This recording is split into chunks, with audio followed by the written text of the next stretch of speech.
Hi, Senator Scott Jensen. I represent Carver County. This is one of the most important videos I've made, and one of the hardest. Frankly, it's been a very difficult decision to make whether I even wanted to do it. Less than a week ago, I was notified by the Board of Medical Practice in Minnesota that I was being investigated because of public statements I had made. They listed two allegations. They said I've been spreading misinformation in regards to the completion of death certificates on a news program, which happened to take place on April 7th. And you could find that one. It was with Chris Berg if you wanted to. And the other allegation was that I provided reckless advice in my willingness to compare COVID-19 and the flu. When I got this letter, I was ticked. And quite frankly, I leaned into the comfort and wisdom of my family to help them, let them talk me off the cliff. But doggone it, if this can happen to me, my view is it could happen to anybody. I mean, I've been a family doc for 40 years. I work hard, I love my patients, I do house calls, I've been medical director, I've held staff positions in hospitals to help make things work better. I've been in the Senate for 4 years and I've learned a lot. I've never had anything like this happen. Shoot a mile. 5 years ago I was named the Minnesota Family Doctor of the Year in Minnesota.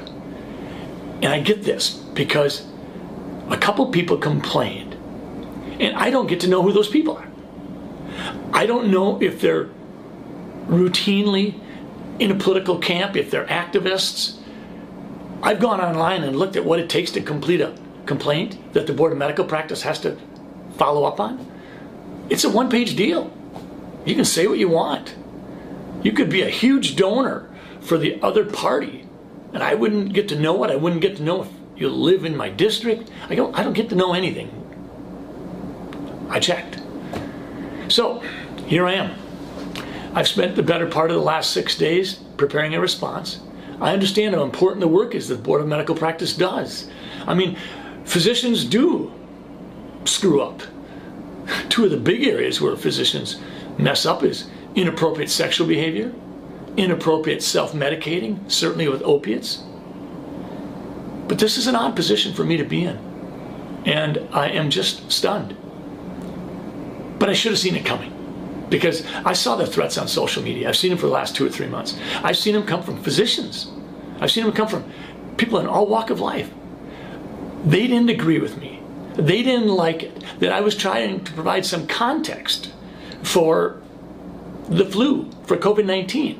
We've had some 40,000 cases of COVID-19 in Minnesota thus far. According to the Department of Health people, that might translate into 10 times that many. And if it does translate into 10 times that many, that's 350,000 cases. But in 2018, we had more than 500,000 Minnesotans with the flu. When I say that, am I recklessly giving you advice regarding COVID-19 and the flu? Dr. Anthony Fauci has come out and compared them all the time. Dr. Mike Osterholm has. In terms of the death certificates, on April 3rd, I got an email from the Department of Health that said very clearly that we should report COVID-19 on death certificates if it is assumed to have caused or contributed. Well, that's not how we do death certificates. The official ICD-10 coding for April 1st, 2020 through September 30th, 2020, during the time frame in question, says this: if the provider documents suspected, possible, probable, or inconclusive COVID-19, do not assign U07.1, which is COVID-19 disease. It says, assign a code explaining the reason for the encounter, such as fever, or a cough, or shortness of breath. That's what the official instructions say. So I get this on April 3rd. I end up inadvertently, sort of accidentally, running it up the flagpole with Chris Berg on April 7th. And what happens? The Department of Health, a few days later, comes out with a clarification. And then a few weeks later, they come out with another clarification. And I appreciate it. Fact of the matter is, I'm proud of the Department of Health in Minnesota for saying we are not going to list non-confirmed cases as deaths in Minnesota. We are going to put an asterisk by them, and we'll follow up on those later.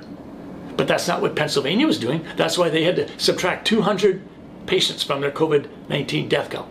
Colorado did the same thing. New York went the other direction. New York said, we're having more deaths in a certain period than we normally have, so those deaths must be COVID-19. We just didn't pick them up. So never mind the testing. We're adding 3,700 to our total, and oh, well, that does increase our total by 50%. So I'm in the position where I have to explain that I wasn't spreading misinformation. And I'm not being reckless when I talk about COVID-19 and influenza both being single-stranded RNA viruses that are respiratory in nature with similar symptoms and can be spread through particulate matter and aerosol transmission.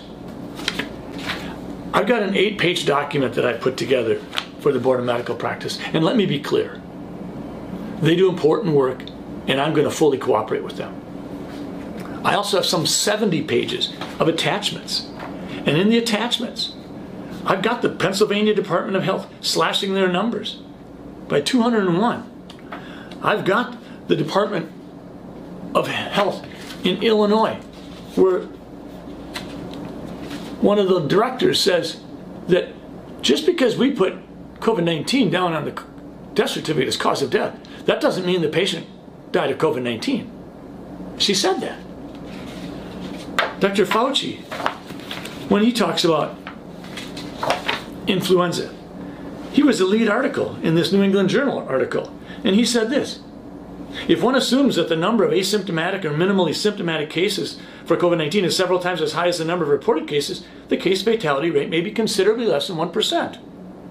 This suggests that the overall clinical consequences of COVID-19 may ultimately be more akin to those of a severe seasonal influenza. That was Dr. Fauci. And, oh, by the way, one of the contributing authors was Dr. Robert Redfield, the head of the CDC.